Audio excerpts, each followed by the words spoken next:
கிறிஸ்து இயேசுவில் அன்பிற்கினிய சகோதர சகோதரிகளே, யோவான் நற்செய்தியிலிருந்து இன்றைய நற்செய்தியை நாம் வாசிக்க கேட்டோம். இந்த யோவான் நற்செய்தியிலே முதல் புதுமை என்பது இங்கே குறிப்பிடப்பட்டிருப்பதை பார்க்கின்றோம். இந்த முதல் புதுமை என்பதை யோவான் என்ன வார்த்தை சொல்லி குறிப்பிடுகிறார், எவ்வாறு அதை அவர் இங்கே பதிவு செய்கிறார்? அந்த வார்த்தை என்பது மிக முக்கியமான ஒன்று. அரும் அடையாளம். அரும் அடையாளம், இரண்டு வார்த்தைகள். அரும் என்று சொன்னால் வெரி ரேர், சாதாரணமாக நடக்கக்கூடிய ஒரு நிகழ்வு அல்ல. இது ஒரு வித்தியாசமான வேறுபாடான ஒரு நிகழ்வு. அடையாளம், சைன் என்ற வார்த்தையை பயன்படுத்துகிறார். அப்படி என்றால் இது ஒரு அடையாளம். இந்த தண்ணீர் ரசமாக மாறிய நிகழ்வு எதற்கு அடையாளமாக இருக்கிறது என்று சொன்னால், மெசியாவின் வருகை என்பதை சுட்டி காட்டுகின்ற அடையாளமாக இருக்கிறது. எனவே தண்ணீர் ரசமாக மாறியது போன்று ஆண்டவர் இயேசுவின் வருகையிலே நம்முடைய இந்த பாவ இயல்பு, மனித தன்மை என்பதெல்லாம் இறைவனுடைய அருளாலும் ஆசிராலும் சுவையுள்ள ரசமாக, மேன்மையாக மாற்றப்படும் என்ற மாற்றத்தை குறிப்பிடுகின்ற பதமாகத்தான் அங்கே அமைகிறது. எனவே அன்புக்குரியவர்களே, தண்ணீர் ரசமாகிறது. இது டிரான்ஸ்ஃபார்மேஷன், ஃபார்ம். அது வேற டிரான்ஸ் என்று டிரான்ஸ்ஃபார்மேஷன் என்று வைத்துக்கொள்ளலாம். ரசம் ஆண்டவருடைய திருவுடலாக மாறுகிறது. இந்த திருப்பலியிலே, இந்த பீடத்திலே இதை டிரான்ஸ்சப்ஸ்டான்ஷியேஷன் என்ற வார்த்தையை பயன்படுத்துகிறார்கள். அன்புக்குரியவர்களே, இந்த வார்த்தைகள் எல்லாம் வெறும் வார்த்தைகள் அல்ல, அர்த்தத்தோடு கூடிய விளக்கம் தருகின்ற வார்த்தைகளாக இருக்கிறது. தண்ணீர் ரசமாக மாறுகிறது, ரசம் இப்பொழுது இரத்தமாக மாறுகிறது. எனவே டிரான்ஸ்ஃபார்மேஷன், டிரான்ஸ்சப்ஸ்டான்ஷியேஷன் என்பதைத்தான் நாம் இங்கே புரிந்து கொள்ள வேண்டும். எனவே ஆண்டவர் செய்த இந்த முதல் புதுமையை அரும் அடையாளம், இது யாருமே செய்ய முடியாது. எனவே அரும் அடையாளம் என்பது இது எதையோ ஒன்று சுட்டி காட்டுகிறது. அந்த அடையாளம் என்ன அடையாளம்? ஆண்டவர் இயேசு மெசியாவின் வருகை காலம் என்பதை நமக்கு சுட்டி காட்டுகின்ற, மீட்பை நமக்கு காட்டுகின்ற ஒரு அடையாளமாக அமைகிறது. அன்புக்குரியவர்களே, எனவே தான் இது அடையாளம், சைன் என்ற வார்த்தையை யோவான் பயன்படுத்துகிறார். யோவான் நற்செய்தியிலே 8 அடையாளங்கள், 8 புதுமைகள் வருகிறது. இந்த 8 புதுமைகளும் அன்புக்குரியவர்களே, மிக குறிப்பாக ஏதோ ஒரு வாழ்க்கை சூழலிலே ஏற்படுகின்ற நெருக்கடி நிலைகளிலே அது வருகிறது. அது மக்களுக்கு மீட்பை, மாற்றத்தை, மீட்பை கொடுப்பதாக அமைகிறது. உதாரணமாக இந்த நிகழ்விலே பார்க்கின்றோம். திருமணத்திலே மிக ஒரு சங்கடமான விருந்திலே ஒரு சங்கடமான நிகழ்வு. ரசம் தீர்ந்துவிட்டது. அதைத்தான் அன்னை மரியா அங்கே சொல்கின்றார். ரசம் தீர்ந்துவிட்டது. அப்படி என்றால் ரசம் இல்லை. ஆனால் இந்த வார்த்தையிலே எவ்வளவு பொருள் இருக்கிறது தெரியுங்களா? அது யாருக்கு தெரியும்? அந்த கல்யாண வீட்டுக்காரங்க தான் தெரியும். இன்றைக்கு கூட நம்முடைய வைபவங்களிலே, விசேஷங்களிலே உணவு என்பது எவ்வளவு முக்கியமாக இருக்கிறது. ஒரு சில பேருக்கு உணவு இல்லை என்று சொன்னால் எவ்வளவு அசிங்கம், எவ்வளவு இழிவு. இதுக்குன்னே ஒரு 4 பேர் வந்திருப்பான். வந்து நல்லா மூக்க பிடிக்க சாப்பிட்டுட்டு, சாப்பிடக்குள்ள ஒன்றும் சொல்ல மாட்டான், நல்லா இருக்குதுன்னு உறிஞ்சி உறிஞ்சி சாப்பிடுவான், குடிப்பான். ஆனால் முடிஞ்சு போன பிறகு என்ன சொல்லுவான்? உப்பே இல்லைங்க, உப்பு அதிகமாகிடுச்சு, ஏஞ்சி போக வேண்டியதானே. அப்பயே போக மாட்டான். ஏனென்றால் இது போன்ற ஆட்கள் இதற்கென்றே வருவார்கள். அன்றைக்கும் இது போன்ற ஆட்கள் கண்டிப்பாக இருந்திருப்பார்கள். இதை உணர்ந்துதான் அன்னை மரியா இதை ஆழமாக இந்த வருத்தத்தையும் வலியையும் உணர்ந்து 2 வார்த்தைகளில் இதை வெளிப்படுத்துகிறார். பாருங்கள், ரசம் தீர்ந்து விட்டது. அப்படி என்றால் இது எவ்வளவு பெரிய ஒரு இழுக்கு, எவ்வளவு பெரிய ஒரு இக்கட்டான, ஒரு நெருக்கடியான ஒரு சூழல். என்ன செய்வது என்று ஒரு பதபத்த நிலையிலே ஆண்டவர் இயேசுவிடம் அன்னை மரியா சொல்கின்றார். ஆண்டவரை பாருங்கள், என்ன சொல்கிறார்? ஏம்மா என்கிட்ட சொல்கிறத, எனக்கு இன்னும் அந்த நேரம் வரலையே அப்படின்னு சொல்கிறார். ஏன் என்கிட்ட சொல்கிற அப்படின்னு சொல்கிறார்.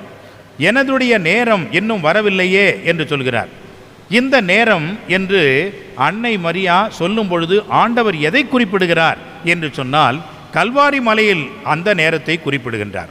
அன்புக்குரியவர்களே, ஏன் அந்த நேரத்தை அங்கே குறிப்பிடுகின்றார் என்று சொன்னால், அந்த நேரம் என்பதுதான் மீட்பின் நேரம்.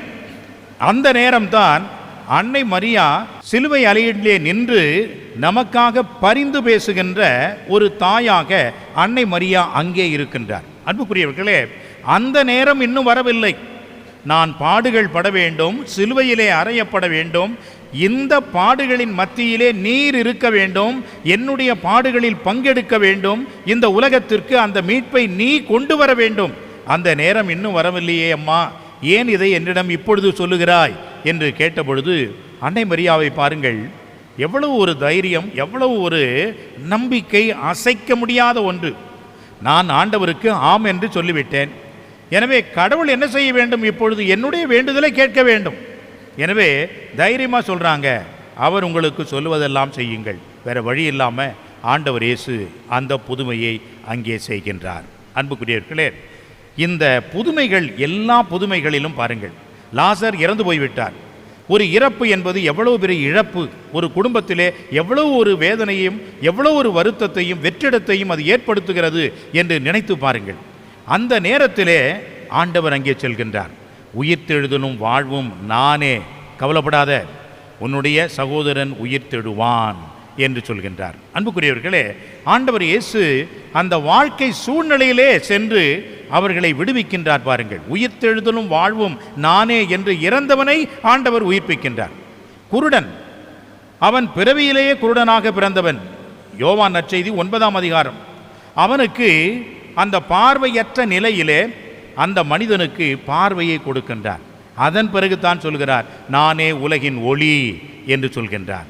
அன்புக்குரியவர்களே, 10ஆம் அதிகாரத்திலே பார்க்கின்றோம், ஆண்டவர் இயேசு இந்த மக்களை பார்க்கின்றார். ஆயனில்லாத ஆடுகளைப் போல அலைந்து கொண்டிருக்கின்ற இந்த மக்களை பார்த்து அவர்கள் மேல் பரிவு கொண்டு நானே நல்ல ஆயன் என்று சொல்கின்றார். எனவே கடவுள் ஆண்டவர் இயேசு மெஸ்ஸையா நம்முடைய வாழ்க்கை சூழலிலே நம்மை எப்படியெல்லாம் ஈடுபட்டு விடுவிக்கின்றார். அவர்தான் மீட்பர், அவர்தான் ஆயன், அவர்தான் ஒளி, அவர்தான் நமக்கு வாழ்வை கொடுக்கின்ற உயிராக இருக்கின்றவர் என்பதை வெளிப்படுத்துகின்ற விதமாகத்தான் இந்த அடையாளம் அமைகிறது. எனவே அடையாளம் யாரை குறித்து காட்டுகிறது என்று சொன்னால், இயேசுவை குறித்து காட்டுகிறது. மீட்பர் யார்? இயேசு. நல்ல ஆயன் யார்? இயேசு. ஒளி உலகத்திற்கு யார்? இயேசு என்பதை நமக்கு உணர்த்துகின்ற விதமாகத்தான் எல்லா புதுமைகளும் அமைக்கப்பட்டு இருக்கிறது. புதுமையினுடைய கடைசி வரி எல்லா புதுமைகளிலும் நீங்கள் எடுத்து வாசித்து பாருங்கள். 2ஆம் அதிகாரம், 4ஆம் அதிகாரம், பிறகு 9ஆம் அதிகாரம், 10ஆம் அதிகாரம், 11ஆம் அதிகாரம் என்று எல்லாவற்றையும் எடுத்து பாருங்கள். இங்கே கடைசியாக ஒரு வார்த்தை வரும், அவருடைய சீடரும் அவரிடம் நம்பிக்கை கொண்டனர். ஆண்டவர் இதன் வழியாக தமது மாட்சியை வெளிப்படுத்தினார். அவர் தமது மாட்சியை வெளிப்படுத்தினார், அவருடைய சீடர்கள் அவர் மேல் நம்பிக்கை கொண்டனர். இவ்வாறு நம்பிக்கையாளர்கள் ஒன்றாக சேர்ந்தார்கள். எனவே அன்புக்குரியவர்களே, இந்த ரசம் எவ்வாறு இறைவனுடைய வருகையை காட்டுகிறதோ அந்த ரசம் இன்றைக்கு நமக்கு இரத்தமாக மாறி நம்மை எல்லாம் இணைக்கிறது. எனவே தான் நான் சொன்னேன், இந்த தண்ணீர் ரசமாக மாறுவது டிரான்ஸ்ஃபர்மேஷன். ஆனால் இந்த சாதாரண இந்த திராட்சை ரசம் என்பது இரத்தமாக மாறுவது டிரான்ஸ்சப்ஸ்டான்சியேஷன். சப்ஸ்டன்ஸ் என்பதே மாறுகிறது, அதுவே சுத்தமாக மாறிவிடுகிறது என்பதைத்தான் காட்டுகிறது. எனவே ஒரே இரத்தத்திலே ஒரே உடலிலே நாம் அனைவரும் பங்கு பெறுகின்றோம் என்று சொன்னால், ஒரே உணவு யாருக்கு கிடைக்கிறது? வீடுகளில் தான் கிடைக்கிறது.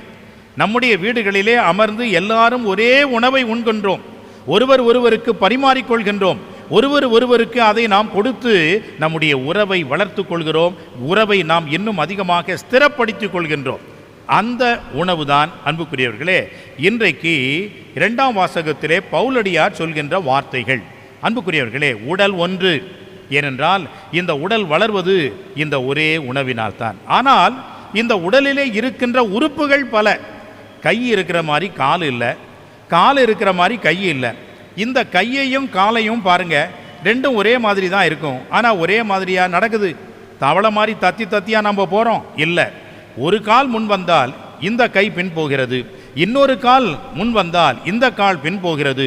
முன்னுக்கு பின்னாக முரணாக தெரிந்தாலும் அதுதான் யூனிஃபார்ம் என்பதை விட யூனிட்டி என்பது மிகவும் அவசியம். எனவே தான் ஒரே உடலிலே சேர்ந்த உறுப்புகளாக நாம் இருக்கின்றோம். எனவே அன்புக்குரியவர்களே, இந்த சாதியம், பிளவு, பிரிவு என்பதெல்லாம் சுத்தமாக கத்தோலிக்க கிறிஸ்தவ வாழ்வுக்கு பொருந்தாத ஒன்று.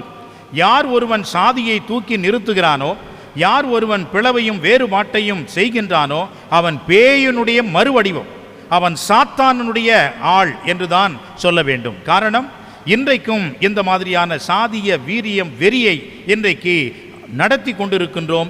இதை நாம் செய்து கொண்டிருக்கின்றோம். வெளி உலகத்தில் வேண்டுமென்றாலும் சாதிக்கு ஒரு கட்சி வைக்கலாம், சாதிக்கு ஒரு அமைப்பு வைக்கலாம். ஆனால் நாம் செய்யலாமா? செய்யக்கூடாது. இந்த வேறுபாட்டை நாம் தவிர்க்க வேண்டும். காரணம், ஒரே உடலை சேர்ந்தவர்களாக நாம் இருக்கின்றோம். நாம் ஆண்டவருடைய கைகளாக, கரங்களாக, ஆண்டவருக்கு சொந்தமாக உறுப்புகளாக நாம் இருக்கின்றோம். நாம் செய்ய வேண்டிய காரியமெல்லாம் ஒரு இணைந்த ஒரு காரியமாக இருக்கிறது என்பதைத்தான் நாம் புரிந்து கொள்ள வேண்டும். எனவே அன்புக்குரியவர்களே, இந்த ஒரு புதிய ஒரு வாழ்வைத்தான், புதிய ஒரு தொடக்கத்தை தான் ஆண்டவர் இயேசு தண்ணீர் ரசம் என்று இன்றைக்கு மாற்றி காட்டுகின்றார். நாம் தண்ணீராக இருந்தோம் என்று சொன்னால் இந்த வேறுபாடுகளை எல்லாம் நாம் கொண்டிருக்கின்றோம். நாம் ரசமாக மாறி இரத்தத்திலே நாம் பங்கெடுக்கின்றோம் என்று சொன்னால் நாம் ஒரே உடலை சார்ந்தவர்கள் என்பதை நினைவில் கொள்ள வேண்டும். எனவே அன்புக்குரியவர்களே, இத்தகைய வேறுபாடுகளை களைந்து ஒன்றுபட்டு வாழ்வது என்பதுதான் ஆண்டவர் காட்டுகின்ற புதுமையான வாழ்வு, புது தொடக்க வாழ்வு. அதுதான் புதிய ரசமாக, இதுவரைக்கும் யாரும் கண்டிராத அற்புதமான ஒரு ருசித்த, ஒரு ரசிக்கக்கூடிய ஒரு ருசியான ரசமாக இருக்கிறது என்று சொன்னால் அதுதான் கிறிஸ்தவ வாழ்வு, அதுதான் மெசியா கொண்டு வந்த வாழ்வு. அந்த வாழ்வைத்தான் அன்புக்குரியவர்களே இன்றைக்கு நமக்கு ஆண்டவர் கொடுக்கின்றார். இந்த திருவிருந்திலே நம்மை அழைத்து வழங்குகின்றார் என்பதை உணர்ந்து வந்திருக்கின்றோம். எனவே நாம் இறைவனுடைய பிள்ளைகள், நாம் மாற்றம் கண்டவர்கள், இந்த மாற்றத்தை முழுமையாக வாழ வேண்டியவர்கள் என்பதையெல்லாம் உணர்ந்து இந்த திருப்பலியிலே இறைவன் நமக்கு கொடுக்கின்ற அந்த அருளான வாழ்வை நிறைவாக வாழ்ந்து இறைவனுக்கு ஏற்ற வகையிலே நாம் இருக்க இறை அருளை வேண்டுவோம். ஆண்டவரின் அருளாசிரை பெற்று திருப்பலியிலே தொடர்ந்து பங்கெடுத்து அருள் பெறுவோம். ஆமென்.